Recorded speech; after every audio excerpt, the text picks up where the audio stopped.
Good morning, guys, and welcome to a what I eat in a day. So I haven't done one of these in a couple weeks, but I have some recipes that I'm really excited to try today, and so I figured I would film one of these today because I've been really loving Brittany Angell's new keto cookbook. It's the ultimate keto cookbook, which I'll show you later. And so I think there are 2 recipes I'm gonna make out of there today, and so I'm really excited because I just like cooking good food on camera. I'm starting off the day with just a K-cup. It's actually one of the Kahlua K-cups. I got this big box of Amazon K-cups, or I should say they're not Amazon K-cups. I got a big box of 60 different variety pack from Amazon, and so it came with 3 of all these different flavors. So we've been just kind of going through them all and trying all the flavors, but I am drinking the Kahlua one, and I'm actually going to sit and read. It is almost 10 o'clock, but we're not gonna eat anything yet. And then I'll probably cook for lunch and dinner. So I'm going to get started in reading. If you didn't know, I have a booktube channel. I'll link it up here for you guys. Actually, I think it's on this side. I'll link it here for you guys. But anyway, over on that channel, I read a lot of thriller books, sometimes romances, horror, apocalyptic, all that kind of stuff, and I just do fun videos and tell you about my thoughts and stuff like that. So if you didn't know that, you should head on over there because I make 2 videos a week over there as well. That's about it for this intro. Okay, so actually I need to get the meat marinating for this Thai noodle bowl thingy that I'm making. So we're gonna go ahead and do that so we can marinate for 40 minutes. But let me show you what book I'm using and where I got the recipe from. So this is Brittany Angell's The Ultimate Keto Cookbook. This just came out and I've been loving it, and we're gonna make this Thai noodle steak salad with sesame chili dressing, but instead of shirataki noodles, I think is what she uses, because this is keto. I'm not following keto appropriately, I guess, if you want to say, and I've just kind of been eating paleo and gluten-free, and so I'm actually I have rice noodles that I'm going to use instead. I also have beef stew meat instead of actual steak, so I'm going to marinate the beef stew meat, and then I think I'm going to cook it in the pressure cooker in order to have this ready by lunchtime. It looks absolutely beautiful, and I'm really excited because I love Thai food, so I cannot wait to make this and try this out. Okay, so I am just opening a plastic bag so I can start getting my beef stew meat marinated. I got this beef stew meat from a local farm, but normally I get my meat from Butcher Box or the local farm. I haven't had very much luck getting meat in the grocery stores at this moment, but I'm putting some garlic powder, some coconut aminos, and I also have this gluten-free tamari sauce, so I'm gonna go ahead and use that as well, and then I'm going to grate some ginger in the bag. A tip for ginger is to keep it frozen. It keeps well for really long, and then also it's really easy to grate. You get a lot more from it than if you grate it fresh. Then I just closed the bag and shook it all up to make sure that everything got incorporated, and I put it in the fridge to marinate for about 30 to 40 minutes.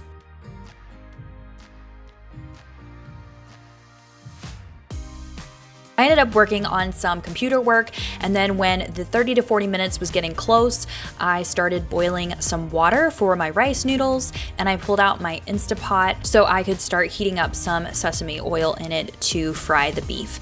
So I just put it on saute, I let the sesame oil heat up for just a little bit, and then I threw the beef in there. I'm just browning it to get a better color and flavor, and then I'm going to actually pressure cook it in a second. Now I'm just shredding some cabbage. Obviously the recipe calls for pre-shredded cabbage, but I didn't have that, so I just easily shredded it, and then I'm just chopping up some red peppers. I didn't have everything for this recipe, so obviously there was supposed to be yellow peppers and I think kale as well, but I just used what I had in the fridge. And then I'm going to spiralize the cucumber. I just got this spiralizer thing. I think it was, I don't know, I might have gotten it from TJ Maxx, but you can easily get these from Amazon, and they just work really well to easily spiralize zucchini or cucumbers. I love spiralized cucumber in these salads. It just tastes so fresh. Once the meat was kind of cooked on both sides, then I went ahead and pressure cooked it for 6 minutes. Now my water is boiling, so I'm adding some rice noodles. I ended up only using half of this package, so hopefully we can have this meal again because this this was a great meal. But I just cooked these noodles. I think I cooked them longer than the package said because I like them like more done, if that makes any sense. And then I just chopped up some cilantro for the salad, and now I'm making the dressing. So it's sesame oil, some lime juice, some chili garlic sauce, which it actually I think was supposed to have like red Thai paste, but I didn't have any of that, so I'm using the chili garlic paste. And then I had some light olive oil, black pepper, and salt, and then some coconut sugar for sweetness. And I also added a little bit of coconut aminos for some extra sweetness as well. And I just pureed this with my immersion blender.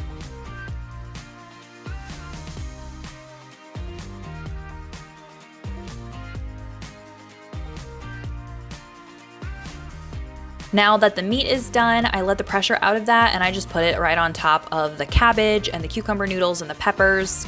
And then we're just waiting for the noodles to be finished. I ended up having way too much for the bowls, so I split it into 2 bowls, and that way I put half of the noodles in one and half in the other, and that way it was easier for me to stir and I didn't make a whole bunch of mess. But you eat this cold just like it is, and it makes great leftovers. My husband took it for leftovers the next day. We were totally fighting over it, but this has such good flavor. It is so delicious, and I want to make this for lunch way more often because it is just so easy and so good.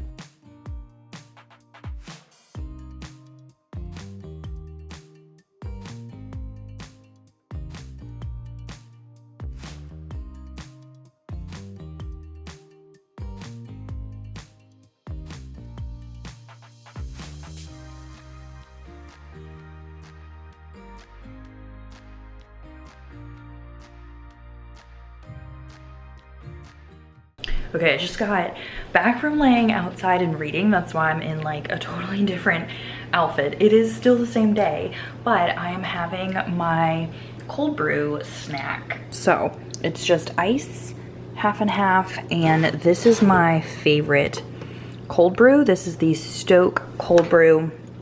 And recently I tried the extra bold one and it is so good, but even the regular one is so good. And this doesn't have like any sugar or anything in it. It's just coffee.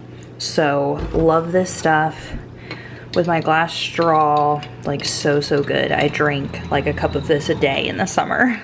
All right guys, time to make dinner. I've decided to make this like chicken paprikash recipe. It's also out of that same Brittany Angell Ultimate Keto Cookbook. This is what we're going to be having, but I'm not going to be making the spatzel. I guess that's how you say it, spatzel, I think. I'm just gonna be making some white rice with it. We usually had cauliflower rice, but we just had cauliflower rice the other night and it just really doesn't do very well with my stomach. I get a lot of like bloating and gas and stuff, so we're gonna have white rice and it's gonna be chicken and paprika. I got this special like Hungarian paprika because she says to use that in this recipe, so yeah, I'm excited for this. I'm gonna start making all this stuff with some chicken. And then also these, if you haven't tried these yet, these are so good. I got these from the Misfits box, and the cinnamon ones are amazing. Like it tastes like Cinnamon Toast Crunch. And there's no sugar on these. Like it's literally just bananas and cinnamon.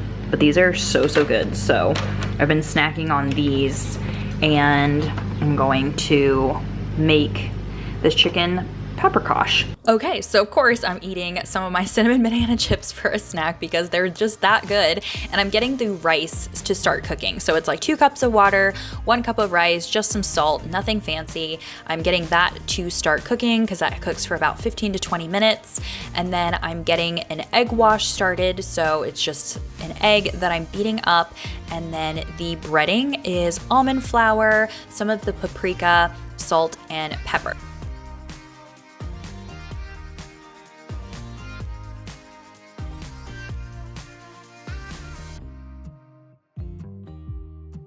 Now the recipe actually calls for chicken thighs, but I didn't have any. I only had chicken breasts at the moment, so I decided to cut them into cubes. When she called for chicken thighs, you would have breaded the actual thighs whole and put them in a hot pan with some oil, but I am just doing this with the cut up chicken breast pieces. So you dip them in the egg wash, dip them in the batter, and then put them in a pan with some oil so they can start frying on both sides. Now I'm cutting up an onion and some garlic, and that's gonna go along in the pan. Now her recipe is a little bit different, but I was too lazy to follow it exactly. So she has you take the chicken back out of the pan and then start cooking the sauce, but I just decided to cook everything together. The chicken got a couple minutes head start, but then I added the onion and the garlic and some chopped up green pepper and added that all to cook together. After it cooked for a couple minutes, then I added this can of whole tomatoes, which I think her recipe called for diced tomatoes, but again, I'm just using what I had at the moment, and then some chicken broth. And I went ahead and let this cook for about 10 minutes. I brought it to a boil before I added this sour cream mixture. So this is sour cream, some more paprika, salt and pepper, and then also some of the broth that's been cooking in the pot. Stir that up really well and then go ahead and add it to the pot and turn it to low and then cook it for about 30 to 40 minutes.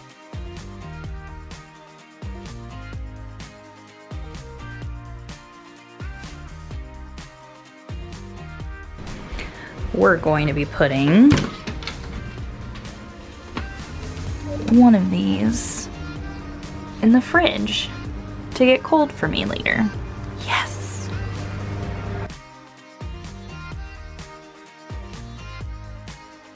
Once it's been cooking for 30 to 40 minutes, then you can add a half a cup of almond flour to thicken it up, and it works wonders. It got to be such a great consistency, and I just put rice and this in a bowl with some fresh parsley, and it was so delicious. I did not realize how great the paprika could actually be.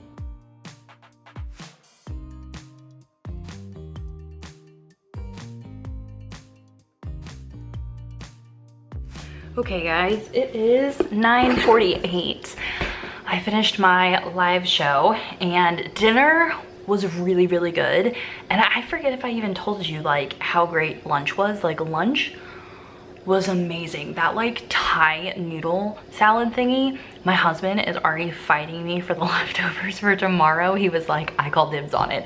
So he's gonna eat that tomorrow. But then even that chicken paprikash, so good and so easy, and I can't wait to make some of these recipes for my dad when I go visit him. The recipes are great for anybody. I feel like anybody could like them. So good. So I am going to sit and read. I put my phone down usually an hour or an hour and a half before I actually I'm trying to fall asleep.